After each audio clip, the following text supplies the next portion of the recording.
সুন্নাহকে যদি আমরা জিজ্ঞেস করি, বিশ্বনবী রেখে যাওয়া সুন্নাতে যদি আমরা একটু তালাশ করি, একটু স্ক্যানিং করি, একটু চোখ গোলাই, তাহলে সুন্নাহ আমাদেরকে বলে বেশি বেশি নফল ইবাদত করো আর আল্লাহর নৈকট্য হাসিল করো। সুবহানাল্লাহ বলবেন না? কোরআন বলেছে সেজদায় লুটিয়ে পড়ো। যা যা বললাম আমি ওঠার আগে জিজ্ঞেস করে আবার শুনে যাব, কারণ আমি মনে করি এটা ক্লাস। এটা কি ক্লাসে পড়া দেওয়া নেওয়া আছে না নাই? এতক্ষণ পড়ানোর পরে জিজ্ঞেস করার দরকার আছে না নাই? কোরআন বলছে কি আর সুন্নাহ কি বলে? নফল ইবাদত। আওয়াজ করে বলতে হবে সুন্নাহ কি বলে। বুখারীর বর্ণনা, আল্লাহর হাবিব সাল্লাল্লাহু আলাইহি ওয়াসাল্লাম বলেন, মা ইয়াজালু আবদি ইয়াতাকাররাবু ইলাইয়া বিন নওয়াফিল। বান্দা যত বেশি নফল ইবাদত করতে থাকে, করতে করতে করতে করতে বান্দা আমার কাছের নৈকট্য প্রাপ্ত বান্দা হয়ে যায়।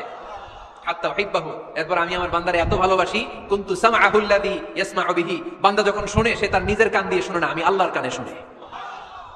কুনতু বাসরাহু আল্লাযী ইউবসিরু বিহি। বান্দা যখন দেখে নিজের চোখে দেখে না, আমি আল্লাহর চোখে দেখে। ওয়ায়াদাহু আল্লাতী ইয়াবতিশু বিহা। বান্দা যখন কিছু ধরে বান্দার হাতে ধরে না, আমি আল্লাহর হাতে ধরে। ওয়ারিজলাহু আল্লাতী ইয়ামশি বিহা। বান্দা যখন হেঁটে যায় ওর নিজের পায়ে হাঁটে না, কেমন যেন আমি আল্লাহর পায়ে হাঁটে।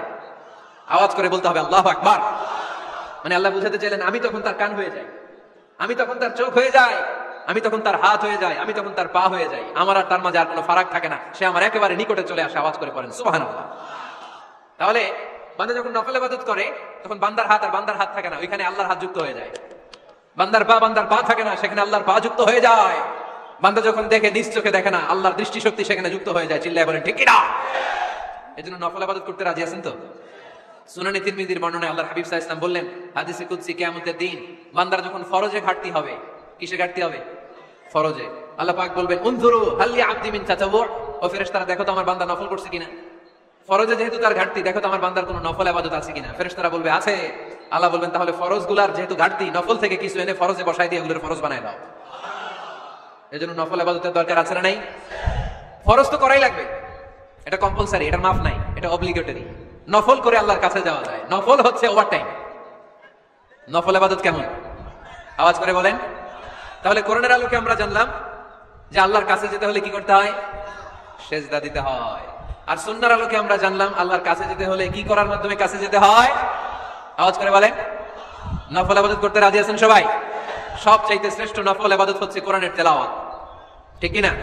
আল্লাহর হাবিব সাল্লাল্লাহু আলাইহি ওয়াসাল্লাম বলেন, নফল ইবাদতের মাধ্যমে আল্লাহর কাছে যেতে চাও, নৈকট্যপ্রাপ্ত বান্দা হতে চাও, আফদালুল ইবাদাতি তিলাওয়াতুল কোরআন। সবচাইতে যত নফল ইবাদতের লিস্ট হতে পারে, এই লিস্টে র‍্যাঙ্কিং এ 1 নাম্বার থাকবে কোরআনের তেলাওয়াত। এই কোরআন তেলাওয়াত করতে রাজি আছেন তো? তাহলে কোরআন তেলাওয়াত করব। 2 নাম্বার তাহাজ্জুদের সালাত করব। কিসের নামাজ? হুজুর ফজরই পড়তে পারি না।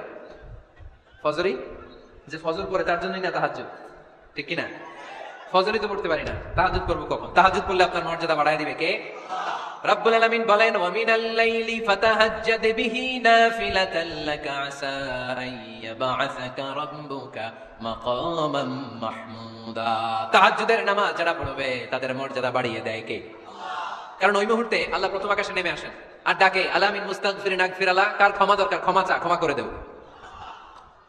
আলামিন মুস্তাকসিন আকসুলা। কার খাবারের দরকার? পোশাকের দরকার? চাও দিয়ে দেব। চাও, কার কি লাগবে? চাও, আমি দিয়ে দেব। এজন্য শেষ রাতের দোয়া আল্লাহ কবুল করে। এই যে রমজান আসতেছে না সামনে, কোন মাসে রমজান? এপ্রিলে। সেজদায়ে নত হও, অশ্রু ছাড়ো, প্রভুর শরণে হৃদয় গাড়ো। সেজদায়ে নত হও, অশ্রু ছাড়ো, প্রভুর শরণে হৃদয় গাড়ো। প্রাণ খুলে সব ব্যথা বলো প্রভুকে, বলো প্রভুকে। রাত কি কেটে যাবে ঘুমে অলসে, রাত কি কেটে যাবে ঘুমে অলসে। তুমি কি জানবে না তোমার নিজেকে, প্রভুকে। রাত কি কেটে যাবে ঘুমে অলসে, ঠিক না? ঘুমে অলসে আমাদের রাত কেটে যায়, সেজদা দেওয়ার সময় নাই। কখন প্রভুর দরবারে হাজিরা দেব, কখন সেজদা দেব? আল্লাহর হাবিব সাল্লাল্লাহু আলাইহি ওয়াসাল্লাম বললেন, আকরাবু মা ইয়াকুনুল আবদু মির রাব্বিহি ওয়া হুয়া সাজিদ ফাকসিরু ফীহি দুআ। তোমরা যখন সেজদায় লুটিয়ে পড়ো তখন তোমরা আল্লাহর সবচাইতে কাছে চলে যাও। এজন্য ওই সময় বেশি বেশি আল্লাহর কাছে চেয়ে নাও। সুবহানাল্লাহ পড়েন। মনের যত আকুতি আছে, যত জ্বালা আছে, যত বেদনা, সেজদায় পড়ে আল্লাহরে বলার দরকার আছে না নাই? কারণ কেউ যেটা শোনে না, শোনে কে? পরীক্ষায় ভালো করতে চান, সেজদায় লুটিয়ে পড়ে আল্লাহরে বলেন। নেককার স্ত্রী চান, সেজদায় পড়ে আল্লাহরে বলেন। নেককার সন্তান চান, সেজদায় লুটিয়ে পড়ে আল্লাহরে বলেন। বিসিএস পরীক্ষায় টিকতে চান, সেজদায় লুটিয়ে পড়ে আল্লাহকে বলেন। পাসপোর্ট দিয়ে রেখেছেন, ভিসা হয় না, সেজদায় লুটিয়ে পড়ে আল্লাহরে বলেন। মনের যত জ্বালা, যত যন্ত্রণা, যত আকুতি, যত হাহাকার, সেজদায় লুটিয়ে পড়ে আল্লাহরে বলেন। কারণ আল্লাহর দরবার এমন দরবার, এই দরবার থেকে কেউ কোনোদিন খালি হাতে ফিরে না। চিল্লায় বলেন ঠিক কিনা? কেউ ফিরে না খালি হাতে আল্লাহরে তোর দরবারেতে, তাই না? পড়েন সবাই, কেউ ফিরে না। আকরাবু মা ইয়াকুনুল আবদু মির রাব্বিহি ওয়া হুয়া সাজিদ। বান্দা যখন সেজদায় লুটিয়ে পড়ে, বান্দা আল্লাহর সবচাইতে কাছে চলে যায়। এই কথাটা মনে থাকবে আপনাদের সবার। আমরা কখন আল্লাহর সবচেয়ে কাছে যাই? আওয়াজ করে বলেন। যখন আমরা সেজদায় করে থাকি। আপাত দৃষ্টিতে মনে হয় সেজদাটা যখন দেই জায়নামাজের উপরে আমার কপালটা পড়ে, সেজদাটা যখন দেই মসজিদের টাইলসের উপরে আমার সেজদাটা পড়ে, সেজদাটা যখন দেই মনে হয় যে মসজিদের কাপড়ের উপর আমার কপালটা পড়ে। কিন্তু বিশ্বনবী বলেন না, তোমার কপালটা আল্লাহর কুদরতি পায়ের উপরে পড়ে। আকরাবু মা ইয়াকুনুল আবদু মির রাব্বিহি ওয়া হুয়া সাজিদ। বান্দা যখন সেজদায় লুটিয়ে পড়ে, বান্দা আল্লাহর সবচাইতে কাছে চলে যায়। তাহলে কোরআন আমাদেরকে জানালো, যদি আল্লাহর প্রিয় হতে চাও সেজদায় লুটিয়ে পড়ো। আল্লাহর প্রিয় হতে চাইলে কি করব? আওয়াজ করে বলেন কি করতে হবে? আল্লাহর হাবিব সাল্লাল্লাহু আলাইহি ওয়াসাল্লাম লম্বা সময় ধরে রাতে সেজদায় পড়ে থাকতেন। আল্লাহর হাবিব সাল্লাল্লাহু আলাইহি ওয়াসাল্লামের সাহাবারা সব সময় লম্বা লম্বা রুকু দিতেন, লম্বা লম্বা সেজদা দিতেন। কিন্তু আমরা রুকুর মধ্যে তাড়াহুড়ো করি, সেজদা দিতে যে তাড়াহুড়ো করি, এরকম আছে না? না, নিমসার এলাকায় এরকম কেউ নাই আলহামদুলিল্লাহ। আপনারা তাড়াহুড়ো করেন? করবেন না আমার ভাইয়েরা। There is no rushing in salah. সালাতে তাড়াহুড়ো নেই। There is no hastiness in salah. সালাতে কোনো তাড়াহুড়ো নেই। সাল্লু সালাতান মুআদ্দি'। এমন ভাবে নামাজে দাঁড়াবেন মনে করবেন এটাই হতে পারে আমার জীবনের শেষ নামাজ, ঠিক কি না? Perform the salah as if this is your last and final prayer. এমন ভাবে মুসল্লায় দাঁড়ান মনে করেন এটাই হতে পারে জীবনের শেষ নামাজ। This is my last chance. এখন বাজে 3:30। কেউ যদি বলে আসরের যে নামাজটা পড়বেন এটাই আপনার জীবনের শেষ নামাজ, ওই নামাজ আপনি তাড়াহুড়া করবেন? কথা বলেন। আরে কাঁদতে কাঁদতে আপনি শেষ। এত সুন্দর ওযু বানাবেন, এত সুন্দর আদর মেখে যায় নামাজ পিছিয়ে পাঞ্জাবিটা পরে আপনি নামাজে দাঁড়াবেন। রুকুতে কি সুন্দর রুকু করবেন, লম্বা সময় সেজদা করে চোখের পানি দিয়ে তো সেদিন আপনার যায় নামাজ আপনি ভিজিয়ে দিবেন, ঠিক কিনা? কেন এমনটা করবেন? কারণ আপনি জেনে গিয়েছেন এটাই আমার শেষ নামাজ, তাই না? তো প্রতিটা নামাজের সময় এই জিনিসটা ভাবলে সমস্যা কোথায়? আমরা যে আরো আধা ঘন্টা এখানকার সবাই বেঁচে থাকবো কোনো গ্যারান্টি আছে? আরো 10 মিনিট হায়াত পাবো, গ্যারান্টি? 5 মিনিট, 2 মিনিট, শ্বাস যেটা নিলাম, ব্রেথ ইন করলাম, এটার ব্রেথ আউট করতে পারবো, কোনো গ্যারান্টি আছে? তো প্রতিটা সালাতে মুসল্লা যখন দাঁড়াই এই চিন্তাটা আমাদের মাথায় আসে না কেন যে এটাই আমার শেষ নামাজ? সাল্লু সালাতান মুআদ্দি'। আমার প্রিয় কুমিল্লাবাসী ভাইয়েরা, যখনই নামাজে আমরা দাঁড়াবো আমরা ভাববো হতে পারে এটাই আমার জীবনের শেষ নামাজ, এটাই জীবনের, ভাবা যাবে? আর লম্বা চোরা রুকু করবেন, লম্বা সেজদা করবেন, রুকুতে পিঠটা সোজা রাখবেন।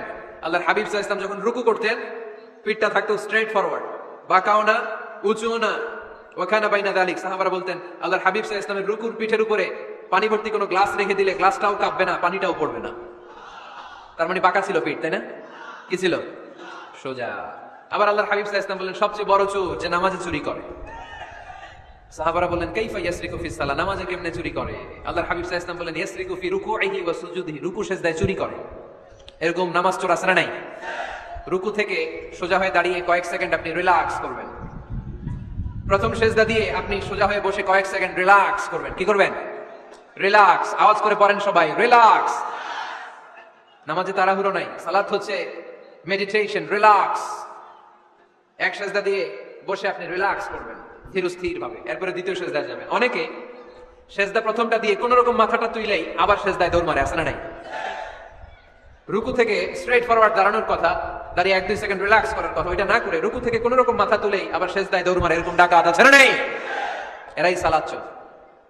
আমরা যেন নামাজ চোরের খাতায় নিজেদের নাম না চলি, আমরা যেন বেশি বেশি আল্লাহর সেজদা দেই। তাহলে কোরআন আমাদেরকে জানালো আমরা যদি আল্লাহর কাছে যেতে চাই কি করতে হবে? বুঝলা গেছি? খাইয়া ফেলাইছি? আওয়াজ করে বলেন কি করবেন? আল্লাহর হাবিব সাল্লাল্লাহু আলাইহি ওয়াসাল্লাম সব সময় লম্বা লম্বা সেজদায় পড়ে থাকতেন। আল্লাহর নবীর সাহাবারা সব সময় লম্বা লম্বা সেজদায় পড়ে থাকতেন। আল্লাহ বলেন তারাহুম রুকআন সুজদা। আপনি দেখবেন আল্লাহর নবীর সাহাবারা আবু বকর, ওমর, উসমান, আলী রাদিয়াল্লাহু তাআলা আনহুম আজমাইন, তাদের স্বভাব ছিল বিপদে পড়লেই লম্বা লম্বা সেজদায় পড়ে যেতে।